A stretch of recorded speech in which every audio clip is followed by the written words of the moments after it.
Steelers fans, it seems everything has changed after the loss against Cleveland. With the news that just came out, it's impossible not to have a big problem. The long era under Mike Tomlin may be facing its biggest test yet, and there's something that will get him fired immediately. A key veteran is clearly unhappy with how he's being used, and a decision made by the front office in the preseason is starting to look dangerous. Omar Khan may have made the worst possible decision. This news has just emerged and is all connected. And first, let's talk about the end of the Mike Tomlin era after the disaster against the Browns. For almost 20 years, the Pittsburgh Steelers have lived off one word: stability. While the rest of the NFL panicked, rebuilt, fired coaches, and hit reset every 3 seasons, Pittsburgh stuck with Mike Tomlin. No losing seasons, no chaos, no drama, and for a long time that meant something. But after the Week 17 loss to the Cleveland Browns, that same stability is starting to feel a lot like stagnation.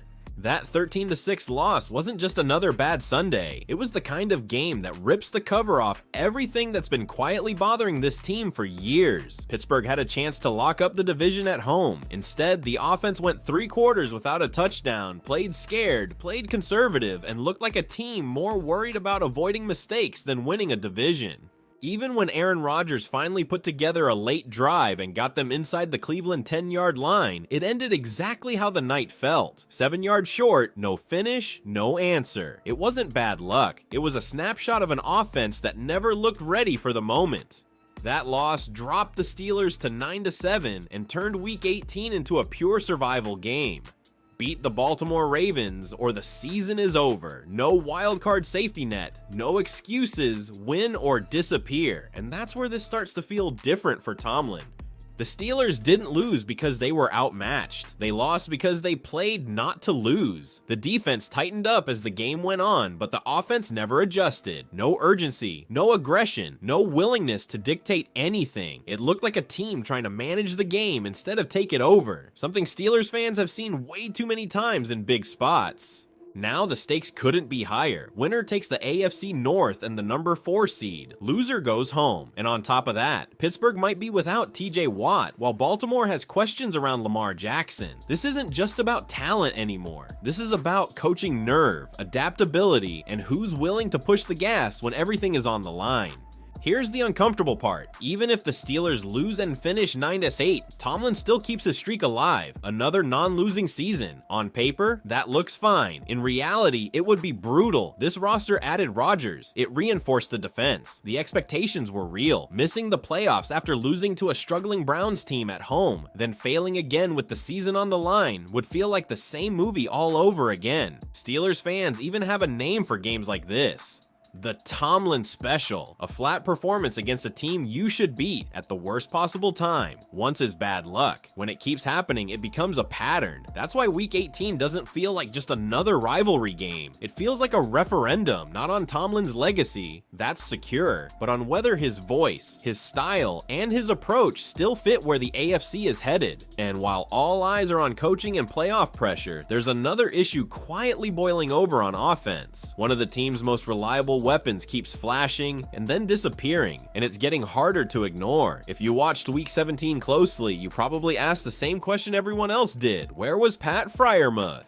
Ironically, he ended the game as the Steelers' leading receiver, but for most of the night he was barely part of the plan. And once again, Pittsburgh showed they still don't know how, or don't want, to properly use their best receiving tight end. This season was supposed to be about getting Jonnu Smith involved. That's been the vision from the start. The problem is, the results don't back it up. Darnell Washington has looked like the most complete tight end on the roster, and Freiermuth has consistently proven he's the most dangerous option in the passing game. Yet somehow he's the one who keeps getting phased out. That's hard to justify when you remember Pittsburgh gave Freiermuth a 4-year, $48 million extension last season. That deal sent a clear message: this guy is the future at the position. A former second-round pick, a locker room leader, tough as nails, plays through injuries, never complains publicly. The kind of player every coach says they want. And now, he finally has a real quarterback. He finally has an offensive coordinator with a tight end heavy background. And when he actually gets targets, he produces. In week 17, 2 of his 3 catches came on the final drive. He basically dragged the offense down the field by himself, putting the Steelers at the Cleveland 7-yard line with a chance to tie the game, and then he came off the field. Instead of riding the hot hand, the Steelers dialed up throws to Marquez Valdes-Scantling and Scotty Miller. In a game without their top wide receivers, they chose to ignore the one player who was clearly working. That's not a one-week issue. It's been a pattern all season. Freiermuth has handled it like a pro. No drama, no quotes, no distractions. But from a football standpoint, it's hard to argue this situation makes sense for him. If the Steelers truly believed in maximizing his skill set, he wouldn't disappear for entire quarters. The scary part for Pittsburgh? If they let him walk, this feels like one of those situations fans look back on and say, how did the Steelers mess that up? Put Freiermuth on an offense that actually features tight ends, and he instantly looks like one of the better players at the position in the league. Right now, the Steelers seem committed to a plan that isn't working, and for a player doing everything right, that's usually when frustration starts turning into inevitability. And when you step back and look at the bigger picture, it all points to one thing: roster decisions. One move from the offseason is now blowing up at the worst possible moment. When the Steelers opened free agency by landing DK Metcalf, the reaction was simple. Pittsburgh finally had a real number 1 receiver, and pairing him with George Pickens looked like a nightmare for defenses. Except, we barely ever saw it. Instead of building around that duo, the Steelers traded Pickens after the draft, without lining up a real replacement. That decision raised eyebrows at the time, but the front office doubled down. And when the trade deadline came around, Pittsburgh stayed quiet while other teams made moves. Fast forward to week 17, and that gamble exploded in their face.